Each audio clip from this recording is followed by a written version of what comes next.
কোনোদিন কাবাঘরের সামনে গেলে বা কোনো আত্মীয় স্বজন গেলে বলবেন, কাবাঘর দেখার সাথে সাথে প্রথম যখন কালো অংশটা চোখে পড়বে, যখন আপনি মসজিদে হেরমের গেট দিয়ে ঢুকবেন, যখন ওই Fahad gate, king Fahad gate আছে, যখন ঢুকবেন অনেক দূর থেকে কালো কালো কাবাঘরের একটু একটু দৃশ্য ভেসে উঠবে চোখের সামনে। তখন দোয়াটা করবেন, কি দোয়া করবেন কয়টা? যখন কয়টা? একটা দোয়াই কবুল হবে দেখার সাথে সাথে। কাবা ঘর দেখার সাথে সাথে প্রথম যে দোয়াটা করবেন ওটা কবুল করবেন কে? এখন শিখে নেন, অনেক মানুষ জানেন না হিকমত।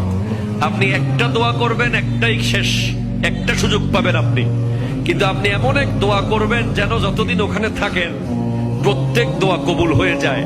এই হিকমতি দোয়াটা শিখে নেন। আপনি বলবেন, আল্লাহ আমি 10, 12, 15 যতদিন এখানে থাকবো, যতগুলো দোয়া করব সব কবুল করে নিয়েন।